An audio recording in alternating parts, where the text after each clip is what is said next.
اللہ کے پیارے نبی نے 10 باتوں کی نصیحت کی، اور 10 باتوں میں سب سے پہلی بات آپ نے جو فرمائی وہ بغیا والوں وہ نماز کے بارے میں نہیں تھی۔ پہلی بات جو آپ نے بیان فرمائی وہ روزے کے بارے میں نہیں تھی۔ پہلی بات جو آپ نے بیان فرمائی وہ زکوٰۃ اور حج کے بارے میں نہیں تھی۔ آپ نے فرمایا لا تشرک باللہ شیئا، اے معاذ بن جبل تو اللہ کے ساتھ کسی کو شریک مت کرنا۔ کہیں ایسا نہ ہو کسی پیڑ کے آگے، کسی مزار کے آگے، کسی قبر کے آگے، کسی پتھر کے آگے تو سجدہ جا کے کرنے لگنا۔ کہیں ایسا نہ ہو تیرے گھر میں لال کالے پیلے دھاگے تیرے بچوں کو پہنائے جانے لگے۔ کہیں ایسا نہ ہو تیرے گھر کی عورتیں بھی مزاروں پہ جا کے اولاد مانگنے چلی جائیں، نقلی پیروں کے پاس، نقلی باباؤں کے پاس جا کے اولاد مانگنے لگے۔ آج کل آپ نے سنا ہوگا ایک اشوک خرات نام کا ایک ناسک کے اندر ایک بابا کا معاملہ بڑا وائرل ہوا تھا۔ 100 سے زیادہ عورتوں کے ساتھ اس نے ریپ کیا تھا، جن کے ویڈیوز اویلیبل ہیں، اور کتنی ہوں گی اللہ عالم۔ اور اشوک خرات کا اتنا بڑا کانڈ دنیا کے سامنے آیا اور کوئی ایسی کاروائی نہیں ہوئی، کوئی اس کے گھر پہ بلڈوزر نہیں چلا۔ اور ابھی امراوتی مہاراشٹرا کا ایک واقعہ جب سامنے آیا، صرف مسلم نام آ گیا، ایان نام کے ایک نوجوان لڑکے کا نام آیا، اور حقیقت یہ تھی اس نے بھی جو حرکت کی انتہائی گری ہوئی اور کمینے پن کی حرکت کی، اس نے بہت ساری لڑکیوں کو اپنے جال میں پھنسایا، اور صحیح بات یہ کہ 8 لڑکیوں کا ویڈیو اس کا وائرل ہوا، اور پولیس نے گرفتار بھی کیا، اس کے گھر پر بلڈوزر بھی چلا، اور 8 ویڈیو کو میڈیا آج 180 ویڈیو بنا کے پیش کر رہی ہے۔ صرف نام میں مسلم آ جائے تو میڈیا کا رویہ دیکھ لیجئے۔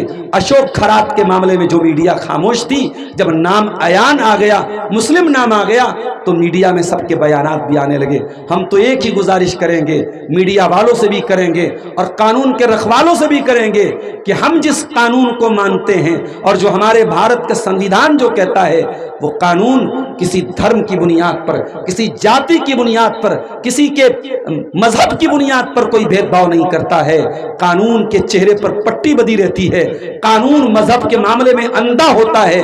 اگر قانون کا پالن ہو رہا ہے تو سب کے ساتھ ہونا چاہیے۔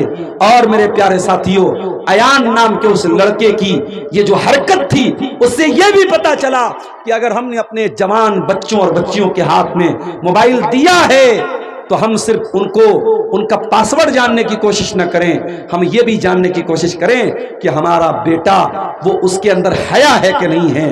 اس کا پاسورڈ ہمیں معلوم ہو جائے، یہ اتنی بڑی بات نہیں ہے۔ ہمارا بچہ اور ہماری بچی اگر حیا والی نہیں ہے تو اس طریقے کے کانڈ میرے پیارے ساتھیوں اور بھی سامنے آتے چلے جائیں گے۔ تو آپ غور کیجئے، اللہ کے نبی نے جو 10 باتوں کی نصیحت کی ہے، اس میں سب سے پہلی بات آپ نے کہی لا تشرک باللہ شیئا، اللہ کے ساتھ تو کسی کو شریک مت کر۔ اس دھرتی کے اوپر سب سے بڑا پاپ اگر کوئی ہے، سب سے بڑا گناہ اگر کوئی ہے تو اللہ کے ساتھ شرک کرنا ہے۔ حضرت لقمان اپنے بچے سے کہتے ہیں یا بنی لا تشرک باللہ، اے میرے بچے تو اللہ کے ساتھ شرک نہ کرنا، ان الشرک لظلم عظیم، شرک دنیا کا سب سے بڑا پاپ ہے۔ اللہ قرآن میں 18 نبیوں کا تذکرہ کرنے کے بعد کہتا ہے وَلَوْ أَشْرَكُوا لَحَبِطَ عَنْهُمْ مَا كَانُوا يَعْمَلُونَ، ہمارے 18 نبیوں نے بھی اگر اللہ کے ساتھ شرک کیا ہوتا، ان کی تمام نیکیاں برباد ہو گئی ہوتی، ان کے تمام اعمال برباد ہو گئے ہوتے۔ اللہ قرآن میں اپنے آخری نبی سے کہتا ہے وَلَقَدْ أُوحِيَ إِلَيْكَ وَإِلَى الَّذِينَ مِن قَبْلِكَ لَئِن أَشْرَكْتَ لَيَحْبَطَنَّ عَمَلُكَ وَلَتَكُونَنَّ مِنَ الْخَاسِرِينَ، اے میرے نبی اگر آپ نے بھی شرک کر دیا تو آپ کی بھی تمام نیکیاں برباد ہو جائیں گی۔ شرک تمام نیکیوں کے لیے زہر کا کام کرتا ہے۔ اگر انسان حاجی ہے، نمازی ہے، عمرے کر چکا ہے، لیکن اگر شرک کر کے دنیا سے جاتا ہے اور توبہ کیے بغیر مر جاتا ہے، اس انسان کی مغفرت نہیں ہو سکتی۔ اللہ نے اعلان کر دیا کہ مشرک کے لیے جنت حرام ہے۔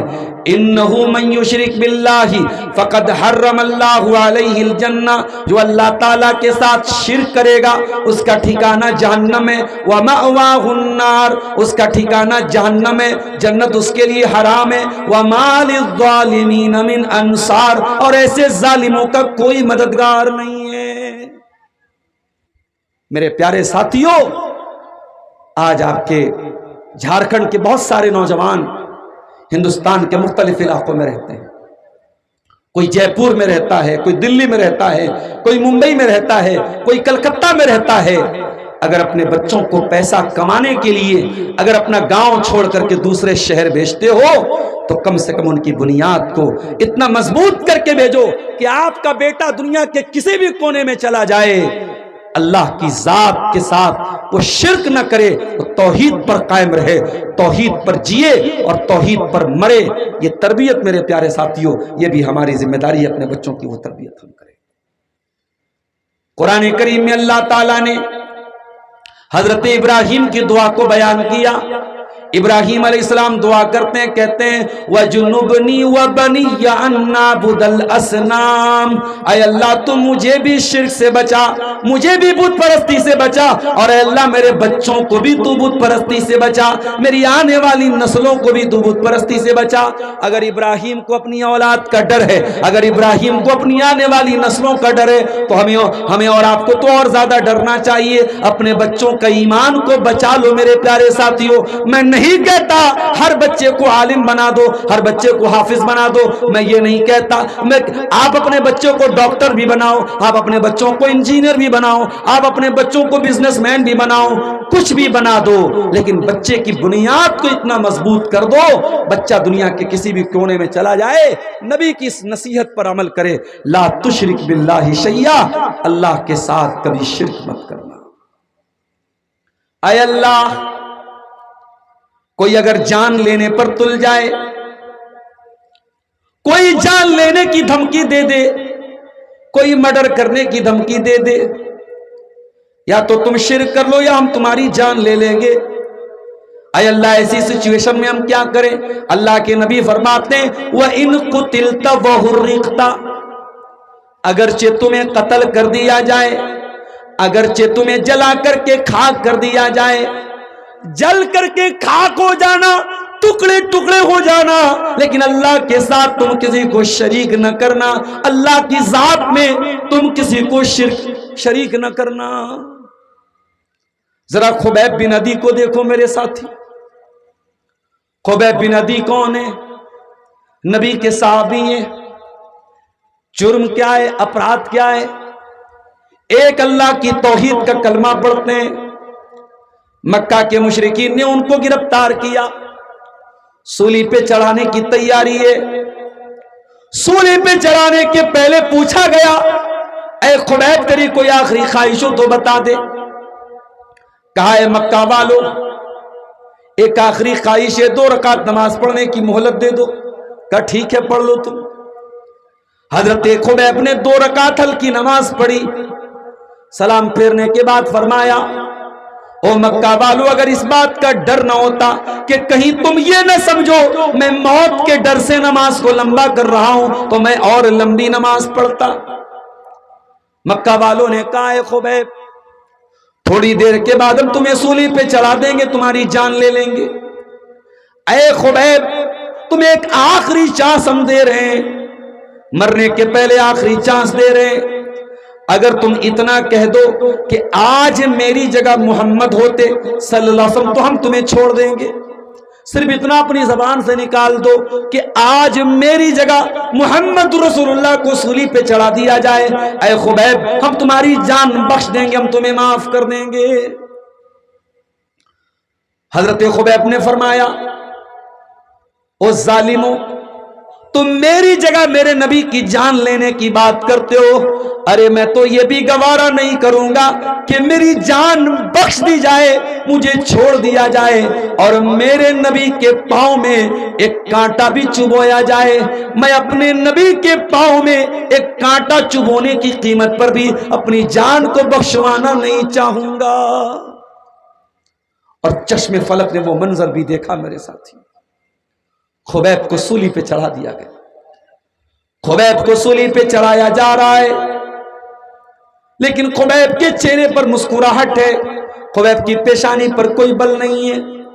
اور خبیب کیا کہتے ہیں، او لوگو وَلَسْتُ أُبَالِي حِينَ أُقْتَلُ مُسْلِمًا، جب میں اسلام کی حالت میں دنیا سے جا رہا ہوں، جب میں توحید کی حالت میں دنیا سے جا رہا ہوں، تو مجھے اس بات کی کوئی پرواہ نہیں ہے عَلَىٰ أَيِّ جَنْبٍ كَانَ لِلَّهِ مَصْرَعِي، کہ مجھے کیسے پٹکا جائے گا، مجھے کیسے مارا جائے گا، کیسے مجھے سولی پہ چڑھایا جائے گا اور کیسے میری جان لی جائے گی، مجھے اس بات کی کوئی پرواہ نہیں ہے۔ مجھے پرواہ ہے تو اس بات کی پرواہ ہے کہ میں توحید پہ دنیا سے جا رہا ہوں۔ مرتے دم تک توحید کی حفاظت کرو میرے پیارے ساتھی، کبھی اس غلط فہمی میں نہ رہنا ہم تو بغیا میں رہتے ہیں، ہم تو مڈرو میں رہتے ہیں، ہم تو انصاری سماج کے لوگ ہیں، ہمارے یہاں کوئی قبر پرستی نہیں ہے، ہمارے یہاں کوئی شرک نہیں ہو رہا ہے، کبھی اس غلط فہمی میں نہ رہنا۔ دنیا کے کسی بھی کونے میں چلے جانا، سب سے بڑا خطرناک گناہ شرک ہے، اور شرک سے ہمیشہ اپنے دامن کو بچا کر کے رکھنا۔ اللہ کے نبی فرماتے ہیں لا تشرک باللہ شیئا، اللہ کے ساتھ شرک نہ کرنا، وَإِن قُتِلْتَ وَحُرِّقْتَ، اگرچہ تجھے قتل کر دیا جائے، تجھے جلا دیا جائے۔ دوسری چیز وَلَا تَعُقَّنَّ وَالِدَيْكَ، اور اے معاذ بن جبل اپنے ماں باپ کو نہ ستانا، اپنے ماں باپ کو تکلیف نہ دینا، اپنے ماں باپ کی نافرمانی نہ کرنا۔ کبھی آپ نے غور کیا قرآن کریم میں اللہ تعالیٰ نے اپنے ذکر کے بعد، اپنی توحید کے بعد اکثر مقامات والدین کا ذکر کیا ہے۔ قرآن کا 15واں پارہ اٹھائیے، وَقَضَىٰ رَبُّكَ أَلَّا تَعْبُدُوا إِلَّا إِيَّاهُ وَبِالْوَالِدَيْنِ إِحْسَانًا، تیرے پروردگار کا حکم ہے عبادت کرو تو اللہ کی کرو اور اپنے ماں باپ کے ساتھ اچھا سلوک کرو۔ اما یبلغن عندک الکبر احدہما او کلاہما فلا تقل لہما اف ولا تنہرہما وقل لہما قولا کریما، تمہارے ماں باپ میں سے کوئی ایک تم کو بڑھاپے میں مل جائے، ماں مر گئی باپ مل گیا، باپ مر گیا ماں مل گئی، کوئی ایک تم کو مل جائے تو زیادہ خیال رکھنا، دونوں مل جائیں تب بھی خیال رکھنا، ان کو اف بھی نہ کہنا، ان سے ڈانٹ کر کے بات نہ کرنا، ان سے ادب سے بات کرنا، تمیز سے بات کرنا۔ بہت بڑی ہستی ہوتی ہے ماں کی ہستی۔ اللہ نہ کرے کسی کی ماں کو یہ دن دیکھنا پڑے کہ ماں بستر پہ پاخانہ کرے اور بیٹے کو صاف کرنا پڑے۔ اگر کبھی وہ دن آ بھی جائے اور بیٹا بہت فرما بردار ہے، بیٹا ماں سے بہت محبت کرتا ہے، بیٹا اپنی ماں کی گندگی صاف کر رہا ہے، دنیا کہتی ہے بڑا اچھا بیٹا ہے، بڑا نیک بیٹا ہے، ماں بستر پہ لیٹرین کر رہی ہے بیٹا صاف کر رہا ہے، باپ بستر پہ لیٹرین کر رہا ہے بیٹا صاف کر رہا ہے۔ لیکن کبھی غور کرنا میرے پیارے ساتھی، وہ بوڑھی ماں اور بوڑھا باپ جب بستر پہ گندگی کرتے ہیں، بیٹا بیٹی اگر صاف بھی کرتے ہیں تو چہرے پر رومال رکھ کے صاف کرتے ہیں، چہرہ بناتے ہیں، چہرہ بگاڑ لیتے ہیں، بڑی کراہیت کے ساتھ، بڑی ناپسندیدگی کے ساتھ یہ کام کرتے ہیں۔